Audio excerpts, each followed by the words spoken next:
Hi, everyone. This is Life Creates Art, and I am Shelley. And I'm Jason. And we want to welcome you. Welcome our new subscribers, and we thank you so much. We want to hear from you, so please don't forget to like and leave any comments below. We really want to hear what you have to say, and also maybe a topic you'd like us to cover. That'd be great. Yeah, so today we're talking about communication. Yes. So two-part series, and next week's going to be really awesome too. And today we will be talking about naked talks. I know I promised you naked talks, but we will let you know what those are. But really, communication is vital to any relationship. It can make or break a relationship. And when you have a lack of communication, you can often feel depressed. You can feel a great deal of sadness and just carry that around with you.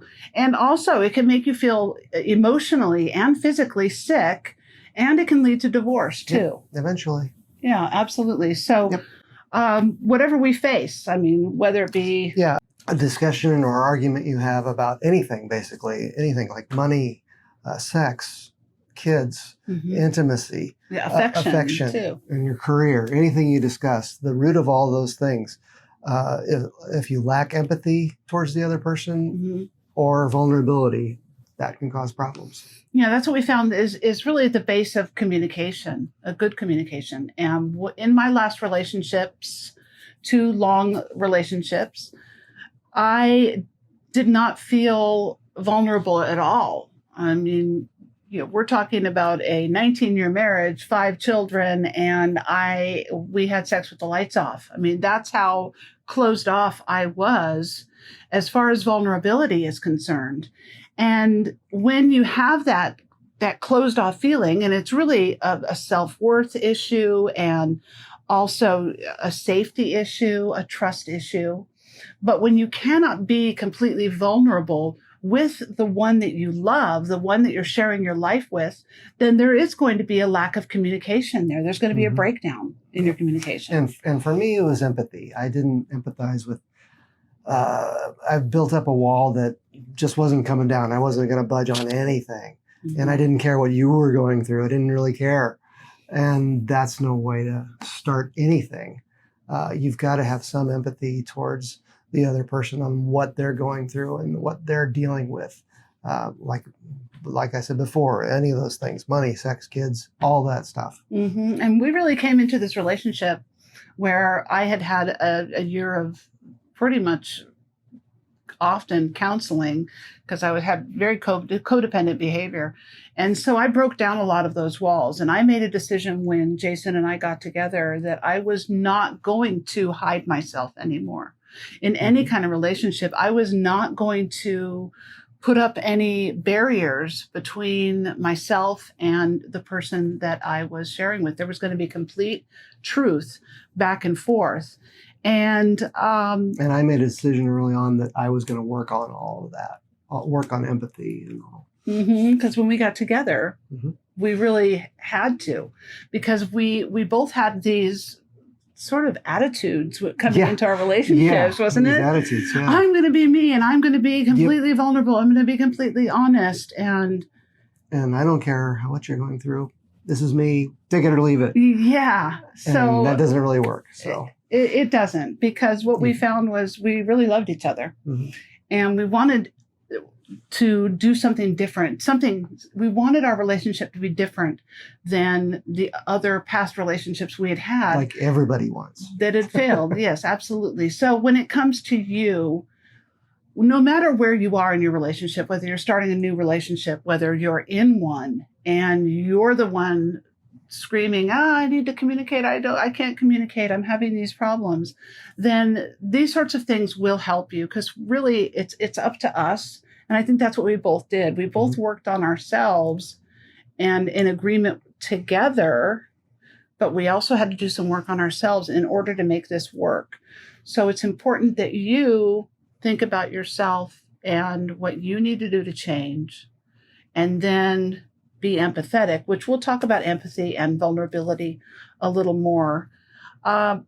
But I never wanted to be in a place of fear or separation. And so we're going to talk to you now about the 5 types of communication for couples. Yeah, and we'll run through these real quick. But the 5 types of communication, the first one's optical, and actually looking at the other person, having that eye contact, which she's demonstrating right now.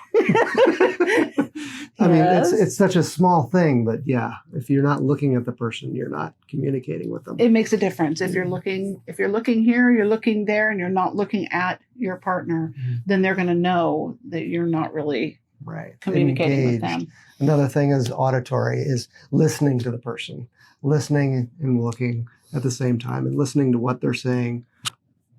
Active. Not just waiting for your turn to speak.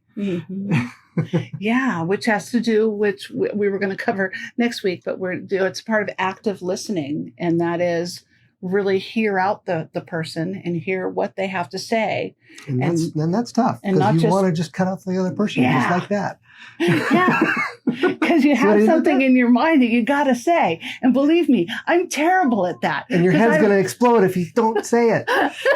I'm terrible at that. So, but I have to really work at listening. And this is a daily thing. Relationships take daily work on all of these things. So optical, auditory, listening to your partner, looking at your partner. And the next one's emotional. Caring for the other person, having supporting the person, asking how are you doing, all of the emotional support that you need on a daily basis. Saying I love you. That too. And that's emotional support. Yesterday I was having a really, really bad day, and I didn't want to talk. I didn't want to see anybody. I didn't want to do anything. I was having sort of a big dip in my hormonal day. And Jason was showing me emotional communication by caring for me and asking me if I was okay, asking me if there was anything that I needed. That kind of communication is important for couples as well. And nonverbal is the next one. Nonverbal cues, the physical cues you give your partner to show that you're communicating. I'm communicating. Yes. And the last one is verbal, and acknowledging what they're saying with words. Yeah, absolutely. Well, yeah, verbal, acknowledging with words, but also, and if you guys watch this channel, you hear me say, communicate. If you think it, say it. If it's bad, you need to stop and consider what you're going to say. But if you think something positive, be verbal and communicate those things to your partner. Okay. All of these things are really necessary to foster good communication: the optical, the auditory, the emotional, the nonverbal, and the verbal.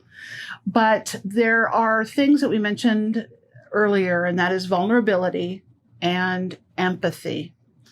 And with vulnerability, you must be willing to show yourself to the other person, be vulnerable to that person, expose yourself and tell them what you're feeling, no matter if it hurts. And because if you're hurting, you have to be in a place of vulnerability with each other where you feel safe to be able to go to your partner and share what's bothering you and what's hurting you.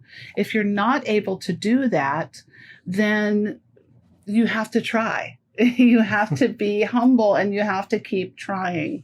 That's the only thing that I could say, because you're responsible for your actions and your attitude. You're not responsible for the other person. But if you're a couple and you're doing this together and you're watching this together, you're working on this together, then you are headed in the right direction. But if you are a single person and a single person in a partnership, and you are needing your partner to change, then change yourself. yeah, that's not going to work. Change yourself. Not going to work. But going back to vulnerability, I sort of sidetracked there, as I sometimes do. You have to be vulnerable with your partner in order for that communication to be gentle, and really share those parts of yourself with the one person that you should be vulnerable with, and that is your partner, your spouse, your boyfriend, girlfriend. Next is the empathy. Empathy is the thing that I had an issue with, empathizing with Shelley and knowing what she was going through, and even knowing what she's feeling that day, like yesterday when she wasn't feeling that great. putting myself into that position, and what would I want in that position? Well, I'd want some back rubs or something like that. And he did. At least a little something like that. She still made dinner. But. Yeah, I know. but it's important that you practice that empathy, especially if you have something that is going wrong, or you feel is wrong in your relationship. Then you have this thing that you've built and how you want to say it and all of that, but you have to also consider what the other person might be feeling. And I'm telling you, we're going to take a rock and a feather, and we're going to talk about that in the next video next week. We're going to talk about a lot regarding what the other person is thinking and feeling and what you may be thinking and feeling. Yep. So empathizing and understanding and sharing your feelings, share the feelings of another. That's empathy. Now, naked talks. Promised you naked talks. Yeah, we promised you naked talks. What are naked talks? So when we started getting serious in our relationship, I don't know where I came up with it. Jason asked me where I came up with it. I have no idea. I think it's from her book called Naked Talks. That's what it is. Not released yet. Not yet. But what I think it came was through a process of my needing to be 100% vulnerable with that person that I loved, and that was Jason. And I did not want to hide anything from him. I didn't want to hide my body from him. I hid my body because I was ashamed of my body. And regardless of whether I have stretch marks from pregnancies and big bubble butt and all this kind of stuff, but I needed the man that I loved and who loved me back to be okay with me no matter what, because I loved and accepted him no matter what. And so I needed that. So it came from a place of real vulnerability, putting myself out there. And if I was going to get hurt, then that was not the right person for me. But Naked Talks is something that we did whenever there was a problem. And we agreed upon this. Mm-hmm. I presented this to Jason and he said, yeah, let's do this. Let's give it a shot. And so every time I would be bothered by something. It was something serious. It was usually something show-stopping that had to be discussed, something big. Yeah, but even if it wasn't, I remember there were a couple of times where it wasn't huge. Because, molehills can turn into mountains if you hold it in. So don't hold in things. Don't scream and yell, but you have to find a place where you can sit and talk and is the right time. And that's what Naked Talks are. We agreed to every time we had a problem, we would go to one another and say, I need a naked talk. And so we would go to the room, or if we were alone in the house, we'd sit on the couch or whatever. Mm-hmm. We did that a couple of times. Come on. Yeah, we did. Yeah, we did. We would remove all of our clothing and we would start to talk, and we would give each other chances to speak. So if I was the one with the problem, then I would talk first. And every time, I remember one time I grabbed a pillow and it's not a talking pillow. Yeah. You can't hide behind it. And I tried to grab a pillow and I tried to hide myself. And Jason grabbed it away from me and said, no, it's not fair. That's not fair.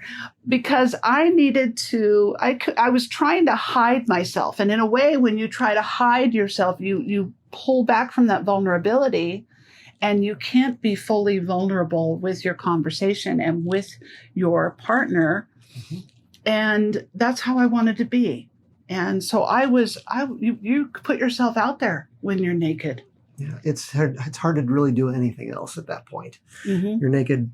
You're going to be talking about something. Yeah, well, you're not. Well, yeah, or do something else. There's not really a place where you can yell and scream. You can't walk out of the room.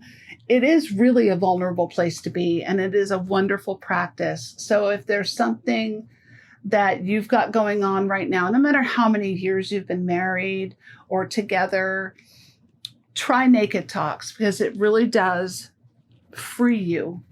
And our communication was better because we did these naked talks, because we felt like we could be more vulnerable with one another and really touch one another's hearts in just such a raw And we found out it was much easier to engage with those conversations later on and start them. Where we didn't have to take off our clothes. Yeah. Because it is a learned behavior. Yep. Right. I mean, communication is a learned behavior. Talking to each other in a manner that is respectful and loving. You can learn that. Yeah. I learned how to be vulnerable. I learned how to communicate better. I learned how to look at someone when I was talking to them. I was a public speaker, and I was far more comfortable talking in front of a crowd than I was one-on-one to someone. So when I started counseling, after I became a minister, I counseled at a pregnancy center, and I had to really work at looking at someone in the eye and really doing that active listening. Mm-hmm. So we want to encourage you to try the Naked Talks and bring yourself to a place where I don't know. Did we talk about how we didn't have to take off our clothes after a while? We did. Okay. Okay.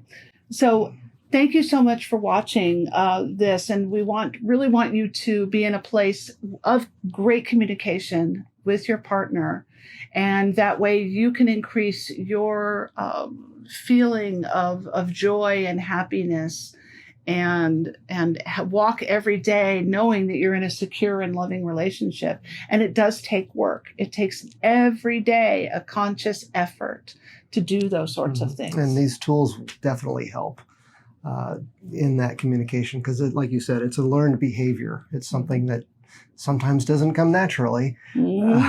Yeah, absolutely.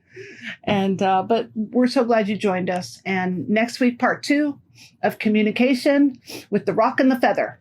And we look forward to seeing you. Like and subscribe. Thank you so much, everyone, for joining us. All right. Bye.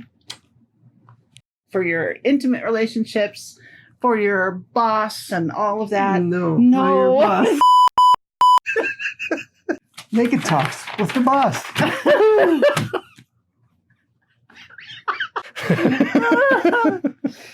Oh.